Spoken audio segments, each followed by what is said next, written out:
Hey everyone, I'm Carla. I'm Shelley. Wait, it's just funny. It's silly, but it's funny.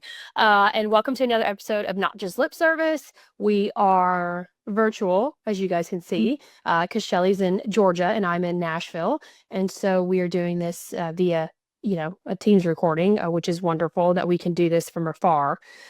Today we are going to talk KPIs. Yay! In a med spa.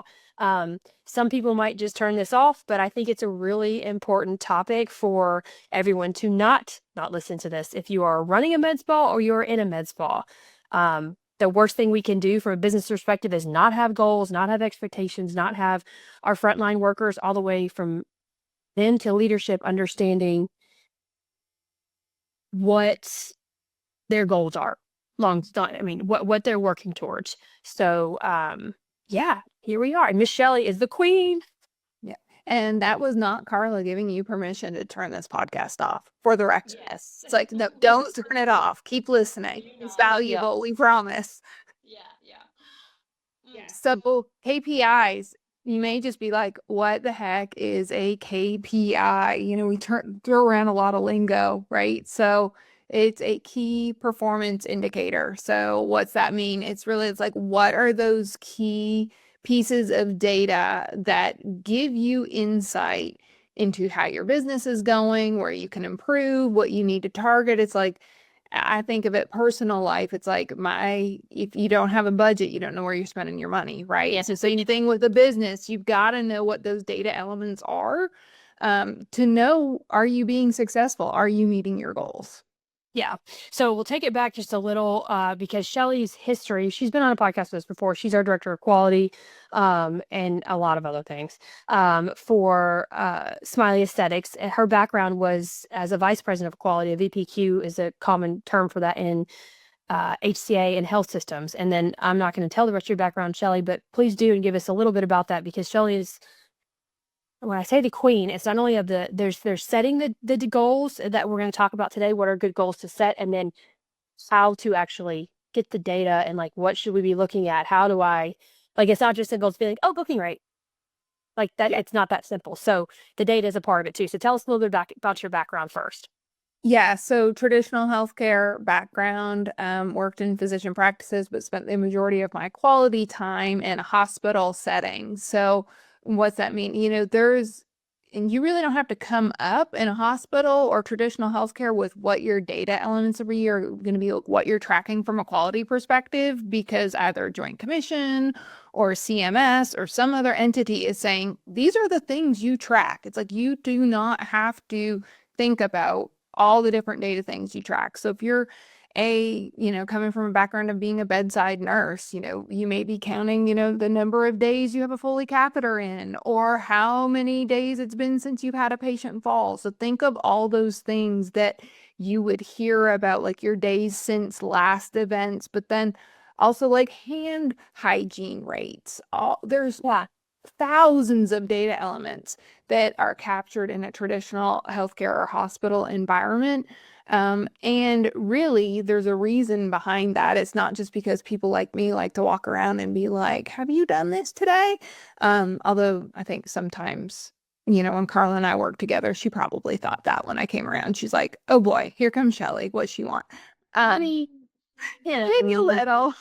But we're really doing it. There's a why behind it, and it is Yeah. that evidence-based best practices that show if you do certain practices in healthcare, you have better outcomes. Either your patients have better outcomes, higher quality, less mortality. So there's all of this evidence from a traditional healthcare perspective that says if you do X, Y will follow. So that kind of gives you your framework of Yeah. why you're tracking information. But to pivot that to kind of like the med aesthetics industry, Hmm. there's not that huge background like you would have in traditional healthcare, really just because there hasn't been as much time and fortunately government or insurance oversight, right? So there's not someone telling Yeah. you you have to do this to get paid. Yeah. And I think the medical aesthetics world was built on the backs in a lot of ways of esthetician and non-traditionally licensed healthcare providers in a lot of ways.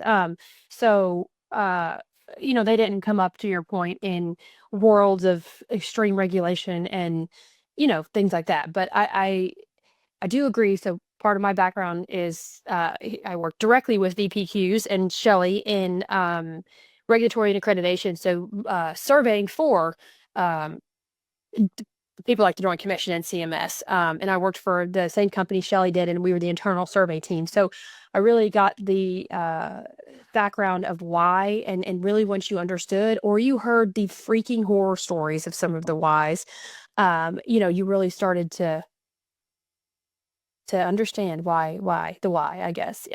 So KPIs, and what I hear you say, Shelley, is KPIs are not always like revenue based, right? So we do want to have those sales goals and stuff like Mhm. that, but we are practicing medicine in aesthetics a lot of times when we're prescribing Botox and fillers.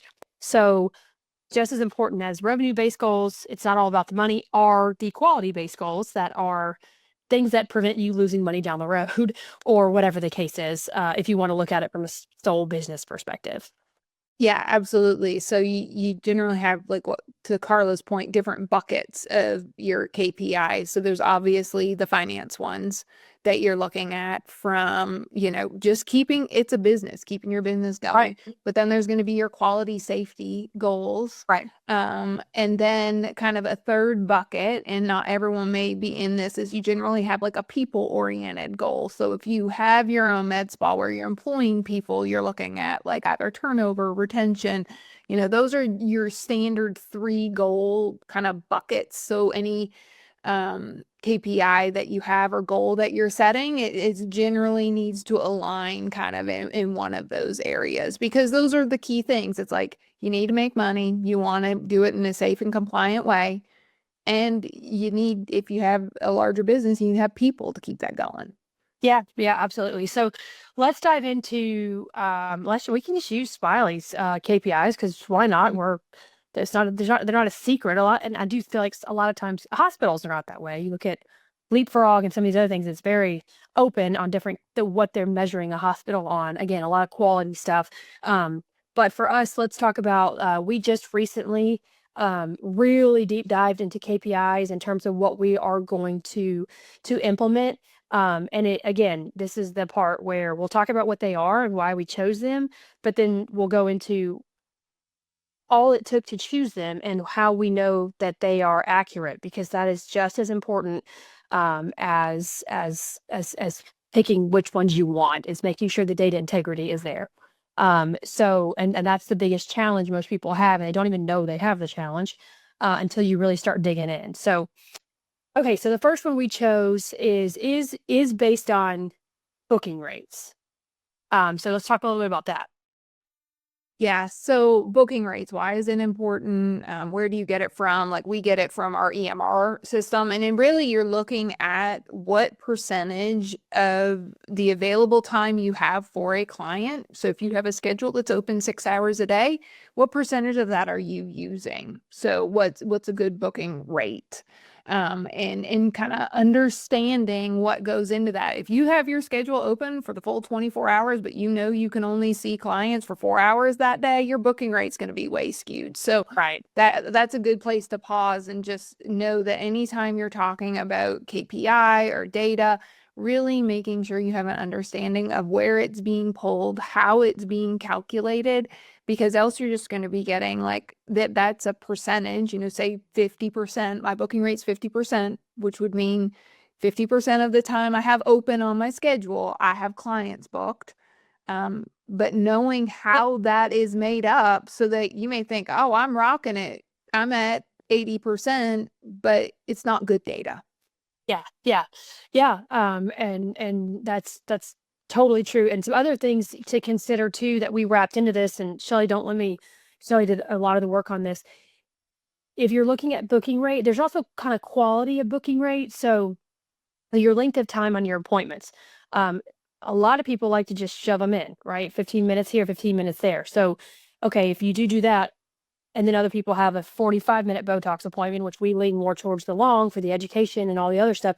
It's important to consider which one you fall into, because if you have an injector who's mostly doing Botox and has, you know, 15 Botox clients, but they're only 15 minutes appointments, well, then it's only going to look like her schedule is XYZ booked of the 8 hours she's open, but she saw 15 freaking people versus someone who may be doing your machines is layering on microneedling and lasers and all these things. And it's a 2 hour appointment, but it's only one client, or maybe it's only producing, $2,000, whereas the 15 Botox clients produced 8,000 because you did 64 units on every single person.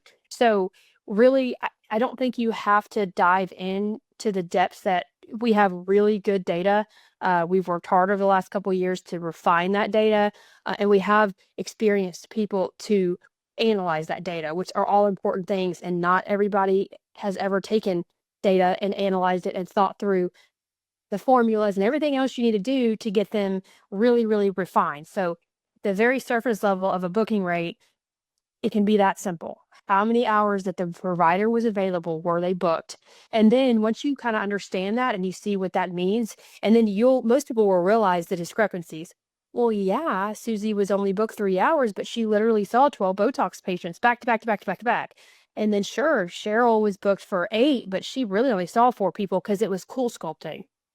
So someone was sitting on a cool sculpting machine literally for 2.5 hours, and there was no one else there, and that person already paid, and it's one of three. I mean, you really start to see, oh gosh, I should look into deeper at deeper integrity of what that booking rate really means. But do you agree, starting with, just an overarching, how many hours a day is your client's butt in the seat is a good place to start?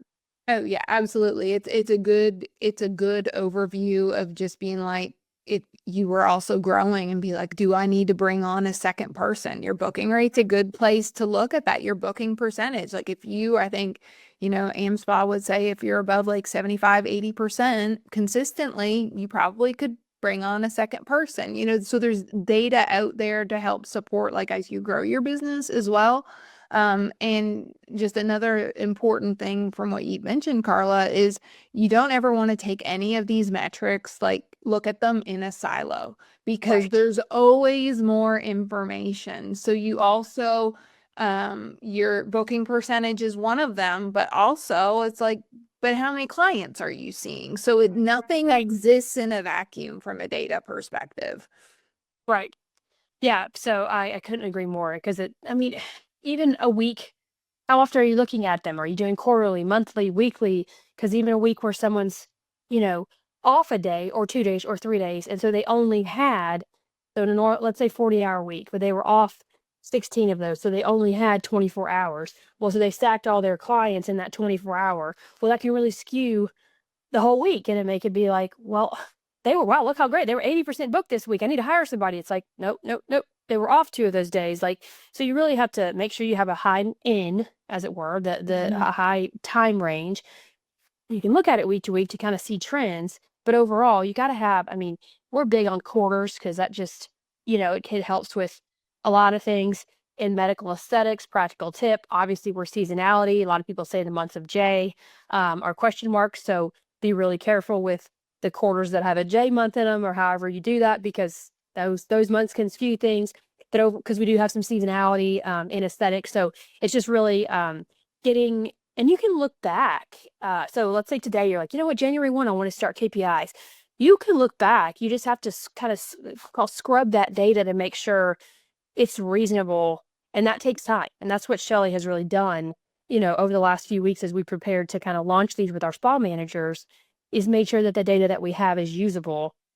And then we're conservative on our goals because we weren't, it wasn't perfect. We scrubbed it as much as we could. Okay, so the numbers 50%. Well, let's back that up to 40 just to make sure we, aren't missing something, because there's limitations in a lot of software to a lot of different things. Um, okay, so that's booking rates. And then our second, we thought about doing 3, and we wanted to, because we don't have a quality really based one right now, correct? Right? Yet not specific for our med spa managers. Like if you look at quality, we do keep track of, what you classify like in a hospital, like incident reports. So we kind of look at that too, different side effects, and we're kind of tracking that through our quality program. Right. But I would say probably like our quality metric for our med spas is almost kind of combined with that people aspect and looking at clients. So new clients and repeat clients, because that's going to give you a lot of like growth, your new clients coming in the door, and then also how many of the clients you have, do they return? So that looks at your retention as well. Yeah. And I think that you said, I just want to make sure that the listeners really consider it's so easy to ignore quality, right? Because it's like, and that's why nurses in hospitals, let's be honest, get pissed because they're like, listen, I get it. You want to know how many times I wash my hands going in and out? I wash my hands, but it is such a proactive, upstream, yes, upstream mentality so that you're preventing things from happening. You're just trying to be proactive, which in medicine prevents errors. So it's just not leaving that quality piece out is important. Yeah, absolutely. And we're, Smiley growing and having a large number of providers to support. We have a separate, quality and compliance program that we put all our employees and any of our independent providers through just to make sure we're meeting those quality and compliance standards. But if you're on your own, you're like, well, how do I do it? I've posted some other things on Patreon if you want to check it out. It's just like, how do you even just like audit the integrity of your documentation? That's a good place to start. So it may not be an actual metric, but if you look at 5 of your charts, you're gonna get some insight into if, and think of it like if I was an outsider looking in, where is it clear the services that I provided? Do they have any Right. questions? Just kind of look at it from that perspective and you can kind of get some Right. information there. Yeah. Okay. So into repeat clients and um, booking. So we thought about doing basically rebookings in the moment. So we can, people, that's a popular metric, like get them back on the books for an appointment. But, I think one of the main reasons we decided not to is because when we talk to our providers in Smiley, I don't rebook Botox. I'm not, or for filler, or I don't do that. And none of our providers were like, I just don't know. Sometimes it's 3 months, sometimes it's 4, sometimes it's 5. Like it's just obnoxious. And then you get cancellation fees and all that. So we don't push, we want them to rebook people when they can, but we don't shove it down people's throats unless they really know they just know, like a Scarlet. I'm going to get a Scarlet package times 3 once every 6 weeks. Rebook that sucker. That is 100%, an alpha laser hair removal. But for Botox and stuff, we're big on it. So we just landed on basically repeat um clients. Am I saying this right, Shelley? Yes. Yeah. Yeah. So the system that we use, it gives you a couple like pre-built reports. So it'll tell Right. you, and you can set the time frame as like how many new clients came in that time. Because when you're booking the clients in the system that we use, you have to put either a new or repeat. So that's where they're pulling. It just tallies it up for you. So we look at that monthly, just be like for each of our locations how many new clients came in, how many repeat clients came in, and then we just add those up to get the total. So we're Yeah. trying to capture, our new client numbers going up or down. That's indicating, getting new people through the doors. And then also we want to retain the people who've been loyal to us.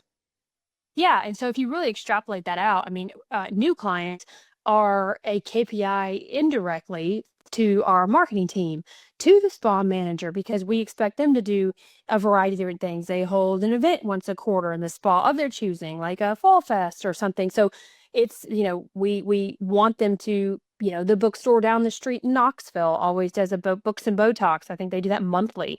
Like those types of things are indirect results of that new client that we don't necessarily tie one to one. We're not obsessive over, oh, this ad had this many clicks and stuff because it's to me it's just so hard to quantify a lot of that. But as we get more sophisticated, we are. But and then further, the repeat clients, those are a direct indicator of quality, in our opinion. Like, did they have a good experience? Did they have a good treatment? Did they like their results?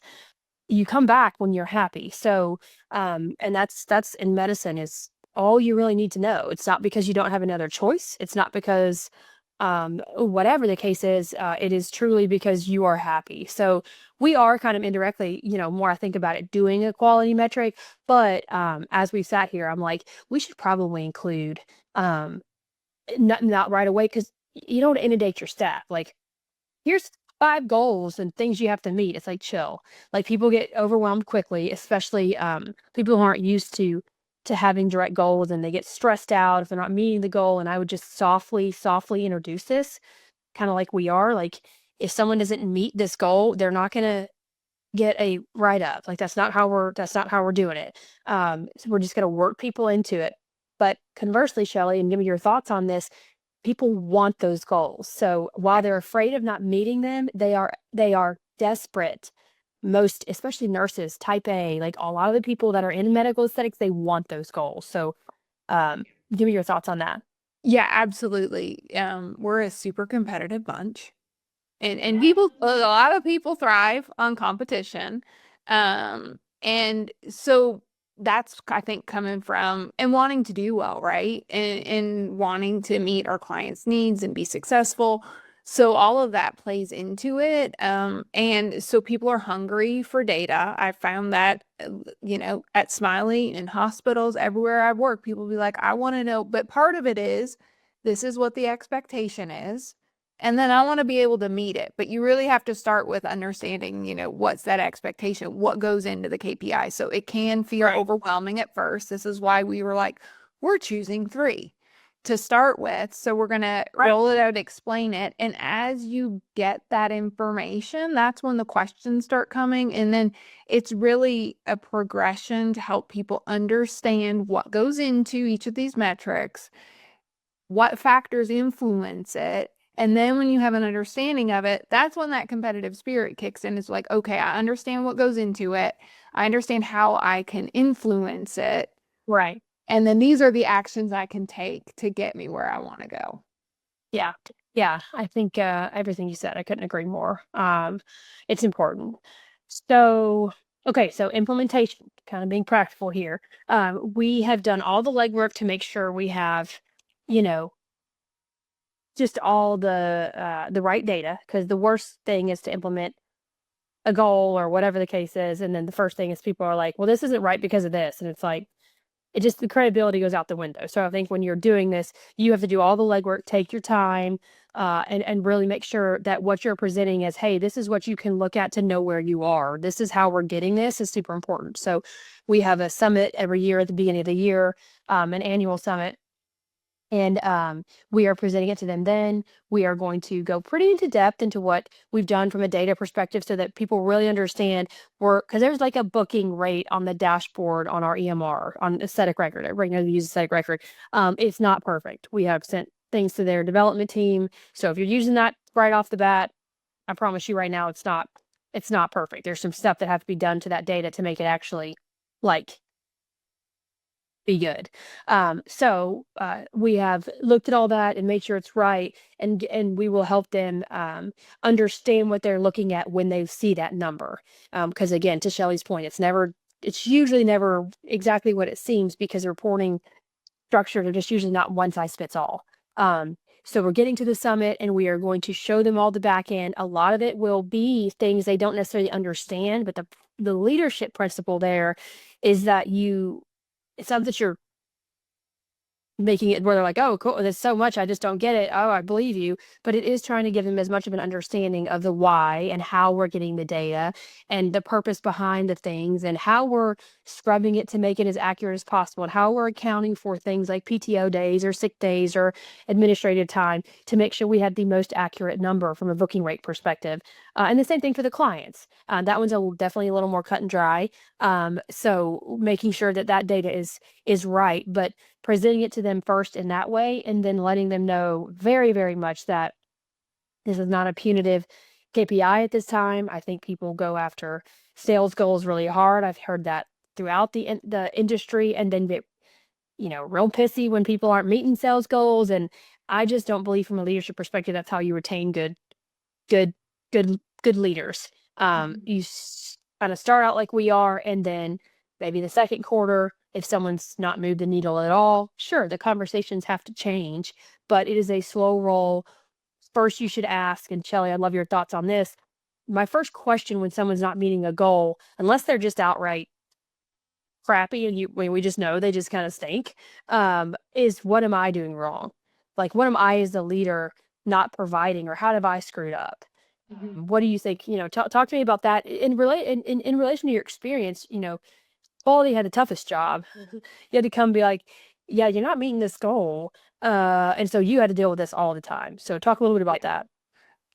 I think probably the most common approach that I used and I felt was fairly effective is just like, just like help me understand, you know, I'll use med scanning in a hospital, right? Yeah. You're supposed to scan your meds before you give it to the patient to make sure, you're doing your five rights and all that. So, your med scanning rate is not where it's supposed to be. Like, help me understand, like, what's your process? What steps do you go through? And it's like, and then just identify where there may be, miscommunication or lack of clarity around the process, and always kind of circling back to, well, do you know why this is important? Just having that verbalization, because there are some things that people just be like, I know they say to do it, but I just don't think it's that important. Well, maybe that's just something that can be clarified, but then also it may be I'm really trying really hard to do the right thing, and maybe my wires just got crossed, and I just don't understand. I'm missing a step somewhere. So just Yeah. using that and be like, well, tell me about your process. Tell me the steps you go through, and then kind of figuring out where the gaps are. Yeah. We align, which is why we work together now, because we align so perfectly in how we approach things. And we agree on. And I think you have to, if you've never done leadership, you do give yourself grace. And realize that if you've never done leadership, your fuse is probably too short typically, or too long. As in, too short, you get pissy right away and you don't understand. That's a you problem. Or it's too long, also a you problem, and you let somebody do whatever it is for too long before you ask this question of either what am I doing wrong, or okay, I've already asked that question. It's definitely you, but you're just timid about, whatever, correcting them or going through that process. So I do think the other part of having KPIs in place is having a healthy, I hate to say it, but discipline policy, but conversely, a healthy reward policy. So that's part of this whole thing. And something that we haven't even, we fully fleshed out our discipline policy, because I think that is a critical first step to hiring any employees. But we're fleshing out our reward policy. So what happens when someone just crushes the ever loving bejesus out of whatever you said? Probably your goals were too light, and so go light on the rewards. And you're as a leader in your first quarter or second quarter, because you're still trying to figure out, based on whatever data you have, where you need to be. So we get a pass too. But at the same time, like, some people are just going to be like, oh, hell yeah, this is my goal. I am going to destroy it. And they do. So having, knowing when your fuse is too short, when your fuse is too long, but also how you reward people, I feel like is also, it's all part of the KPI program, I guess you could say. It's not just one Yeah. piece.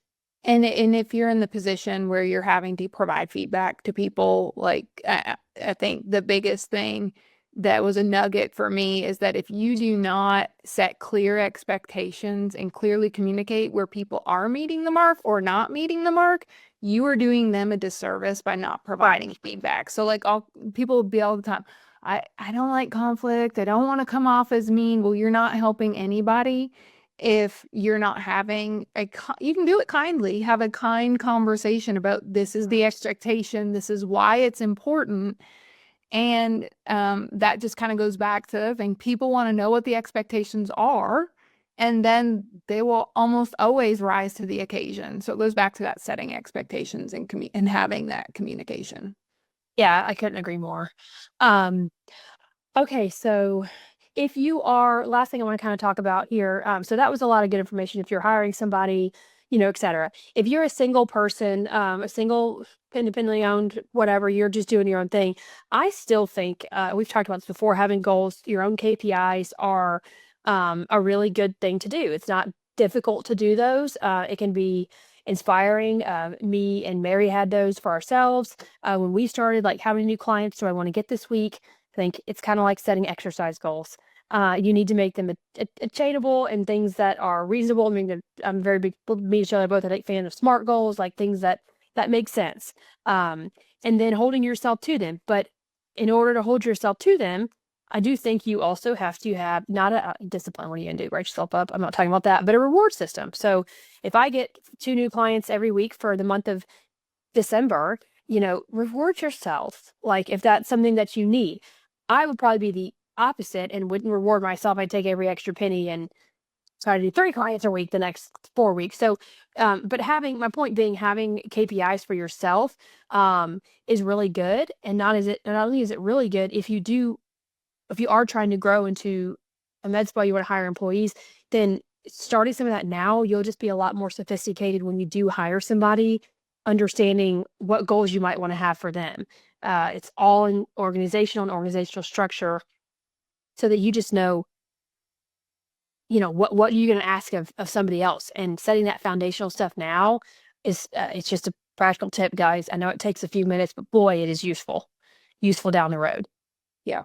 And to what Carla said, set your own goals, write them down, don't keep them in your head. Like there is real science behind, like I've met my goal, I cross it off the list, I get a dopamine hit from that. Like, or have an accountability partner, whether that's someone else that's in the industry, it could be a friend, just however it is, it's like there's real evidence to support having written goals and a process to kind of tick and tie them. Right. Okay. Any other final thoughts? I think that was, I mean, I hope that was helpful. We'll see if anyone's still tuning in. If they are, Yeah. Check. Thanks for hanging with us. Carla and I'll also get on our Patreon to kind of drop in some real, like, practical tips. Those are real short videos. If you're not a member, check it out. Like, great content. We also have clinical content on there. Just to kind of share those little nuggets. I'm a person where I'm like, give me one or two things I can do right now to have an immediate impact. If that's the type of person you are, check out our Patreon. Yeah. And this is obviously a little longer form. It's some of that good shorter form stuff to real practical stuff. And then if you're watching this or listening to it, please comment or reach out to us. That we have like office at Smiley Aesthetics. Find somewhere on the website, and reach out to us, or Instagram. I might see Smiley Injector. Shelley's on Instagram as well. She's not as business active on that. It's her personal. But point is, reach out to us. Reach out to the Smiley Aesthetics page if you have a question, or something you'd like to see, or hey, what's the best way to track this? Just anything. Like, we are so happy to help.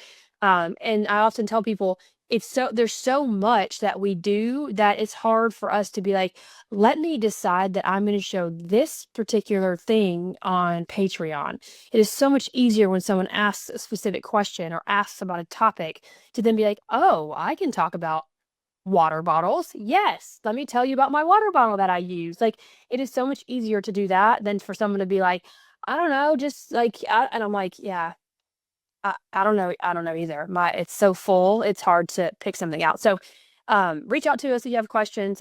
Any other, we got this suggestion from somebody on doing a podcast on KPIs. We tried to make it real practical on what Smiley does, what a med spa can do, what an individual can do, and how you can implement that. So submit those ideas and stuff, because we love to share what we're doing. And it's a new year, so it's kind of fun to start stuff on January 1. It just feels good to the type A people. We're so happy. So nice. So thank you, Shelley, as always. And we will have another episode. Thanks.